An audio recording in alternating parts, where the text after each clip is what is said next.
Hey everybody, welcome back to our channel. ఈరోజు వీడియోలో మనం మన డైలీ లైఫ్లో యూజ్ చేసే కొన్ని వర్డ్స్ అండ్ సెంటెన్సెస్ని ఇంగ్లీష్లో ఏ విధంగా చెప్పాలో ఈ వీడియోలో తెలుసుకుందాం. మీరైతే వీడియోని స్కిప్ చేయకుండా ఎండ్ వరకు చూడడానికి ప్రయత్నించండి. వీడియో కనుక నచ్చినట్లయితే లైక్ చేయండి, షేర్ చేయండి. అలాగే మరిన్ని ఇంట్రెస్టింగ్ వీడియోస్ కోసం నా ఛానల్ని మీరు సబ్స్క్రైబ్ చేయండి. ఇప్పుడైతే మనం టాపిక్లోకి వెళ్ళిపోదామా? Let's get in to the topic. First one is నీ ఖర్చులను తగ్గించుకోవడం మంచిది. నీ ఖర్చులను తగ్గించుకోవడం మంచిది. ఎవరైనా సరే ఎక్కువగా ఖర్చు చేస్తూ ఉన్నట్లయితే ఇలా అంటూ ఉంటారు కదా. సో దీన్ని మనం ఇంగ్లీష్లో it is good to cut back on your expenses. It is good to cut back on your expenses. Expenses అంటే ఖర్చులు అని. నీ ఖర్చులను తగ్గించుకోవడం మంచిది అంటే it is good to cut back on your expenses. Next one is నేను నీకు చెప్పాల్సిన అవసరం లేదు.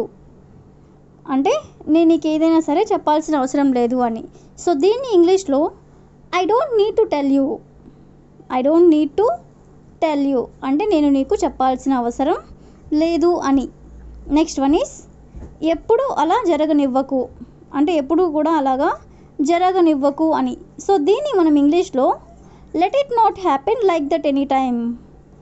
Let it not happen like that any time అంటే ఎప్పుడు కూడా అలా జరగనివ్వకు అని. నెక్స్ట్ వన్ ఈస్ ఆ విషయం గురించి పదే పదే ఆలోచించకు.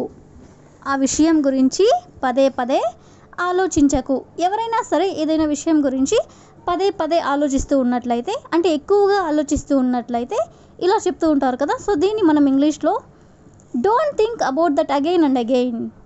Don't think about that again and again. Again and again అంటే పదే పదే అని. ఆ విషయం గురించి పదే పదే ఆలోచించకు అంటే don't think about that again and again. Next one is నువ్వు చెప్పకపోతే నాకెలా తెలుస్తుంది.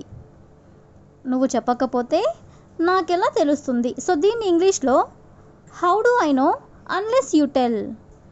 How do I know unless you tell. Unless అంటే చెప్పకపోతే అని.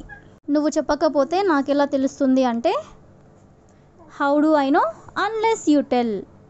నెక్స్ట్ వన్ ఈస్ ఆమె అందరినీ అనుమానిస్తుంది. అంటే ఆమె ప్రతి ఒక్కరిని కూడా అనుమానిస్తుంది అని. సో దీన్ని మనం ఇంగ్లీష్లో షీ సస్పెక్ట్స్ ఎవ్రీబడి. సస్పెక్ట్స్ అంటే అనుమానించడం. ఆమె అందరినీ అనుమానిస్తుంది అంటే she suspects everybody. Next one is అతను గుక్క తిప్పుకోకుండా మాట్లాడాడు. అతను గుక్క తిప్పుకోకుండా మాట్లాడాడు. సో దీన్ని ఇంగ్లీష్లో హీ స్పోక్ బ్రెత్లెస్లీ. బ్రెత్లెస్లీ అంటే గుక్క తిప్పుకోకుండా అని.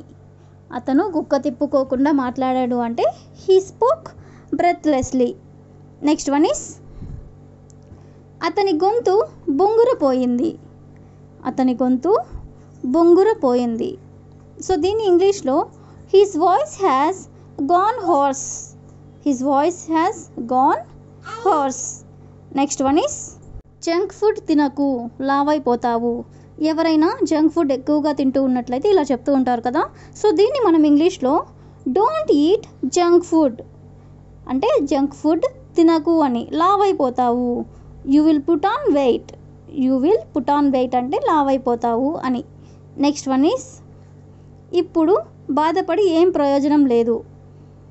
అంటే ఇప్పుడు బాధపడి ఎలాంటి ప్రయోజనం లేదు అని. సో దీన్ని ఇంగ్లీష్లో there is no use in worrying now. There is no use in worrying now అంటే ఇప్పుడు బాధపడి కూడా ఎలాంటి ప్రయోజనం లేదు అని. నెక్స్ట్ వన్ ఈస్ నాకు అస్సలు ఖాళీ సమయమే దొరకడం లేదు. అంటే నాకు అసలు ఖాళీ టైం అసలు దొరకడం లేదు అని. సో దీన్ని ఇంగ్లీష్లో I'm not at all getting any free time. I'm not at all getting any free time అంటే నాకు ఎలాంటి ఖాళీ టైం కూడా దొరకడం లేదు అని. నెక్స్ట్ వన్ ఈస్ నువ్వు బుకాయించకు. ఇలా అంటూ ఉంటారు కదా. నువ్వు బుకాయించకు, ఎందుకు బుకాయిస్తున్నావు అని ఇలా అంటూ ఉంటారు కదా. సో దీన్ని ఇంగ్లీష్లో డోంట్ బ్లఫ్. బ్లఫ్ అంటే బుకాయించడం అని. నువ్వు బుకాయించకు అంటే don't bluff. Next one is కూర చెప్పగా ఉంది, ఉప్పు వేయలేదా. అన్నం తింటూ ఉన్నప్పుడు కూర కనుక చెప్పగా ఉన్నట్లయితే ఇలా అంటూ ఉంటారు కదా. సో దీన్ని ఇంగ్లీష్లో curry is bland. Curry is bland అంటే కూర చప్పగా ఉంది. డోంట్ యూ యాడ్ సాల్ట్ అంటే ఉప్పు వేయలేదా, కూర చప్పగా ఉంది నువ్వు ఉప్పు వేయలేదా, ఇలా అంటూ ఉంటారు కదా. Curry is bland, don't you add salt. Next one is నాకు రావాలని లేదు అంటే నాకు ఎక్కడికి కూడా రావాలని లేదు. సో దీన్ని ఇంగ్లీష్లో I don't feel like coming. I don't feel like coming అంటే నాకు అసలు రావాలని లేదు అని. నెక్స్ట్ వన్ ఈజ్ అతనికి కోపం వచ్చి నా మీద అరిచాడు. అతనికి కోపం వచ్చి నా మీద అరిచాడు. సో దీన్ని ఇంగ్లీష్లో he got angry and shouted at me. He got angry అంటే అతనికి కోపం వచ్చి అండ్ షౌటెడ్ అట్ మీ అంటే నా మీద అరిచాడు అని. నెక్స్ట్ వన్ ఈస్ నువ్వు నన్నెందుకు కంగారు పెడుతున్నావు అంటే నువ్వెందుకు నన్ను కంగారు పెడుతున్నావు అని ఇలా అంటూ ఉంటారు కదా. సో దీన్ని ఇంగ్లీష్లో why are you hurrying me. Hurrying అంటే కంగారు పెట్టడం, ఎందుకు నన్ను కంగారు పెడుతున్నావు అంటే why are you hurrying me. Next one is అతను పూర్తిగా గందరగోళంగా ఉన్నాడు. అతను పూర్తిగా గందరగోళంగా ఉన్నాడు. సో దీన్ని ఇంగ్లీష్లో he is totally confused. He is totally confused. Confused అంటే గందరగోళం అని. అతను పూర్తిగా గందరగోళంగా ఉన్నాడు అంటే he is totally confused. Next one is ఆమె కళ్ళల్లో నీళ్లు తిరిగాయి. ఆమె కళ్ళల్లో నీళ్లు తిరిగాయి. ఎవరైనా మన ముందు ఏడుస్తూ ఉన్నట్లయితే దాన్ని మనం చూసినట్లయితే ఇలా చెప్తూ ఉంటారు కదా. సో దీన్ని మనం ఇంగ్లీష్లో tears welled up in her eyes. Tears welled up in her eyes అంటే ఆమె కళ్ళల్లో నీళ్లు తిరిగాయి అని. నెక్స్ట్ వన్ ఈస్ దీనివల్ల నాకేంటి లాభం. దీనివల్ల నాకేంటి లాభం. సో దీన్ని ఇంగ్లీష్లో what is in it for me.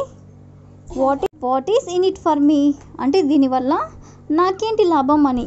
Next one is నువ్వు ఇంకా వంట చేయలేదా.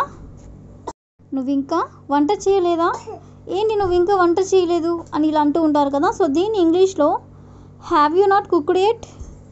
Have you not cooked at. At అంటే ఇంకా అని. నువ్వు ఇంకా వంట చేయడం లేదా అంటే have you not cooked at. Next one is నువ్వు ఏమి చేసావో నీకు తెలియదా అంటే నువ్వేం చేసావో నీకు తెలియదా అని ఇలా అంటూ ఉంటారు కదా. సో దీన్ని ఇంగ్లీష్లో don't you know what you did. Don't you know what you did. నువ్వేం చేసావో నీకు తెలియదా అంటే don't you know what you did. That's all for today. I will ask you question for you. నువ్వు ఎవరిని కలవాల్సిన అవసరం లేదు. నువ్వు ఎవరిని కలవాల్సిన అవసరం లేదు. If you know this one in English, please comment in the comment section. Thank you for watching.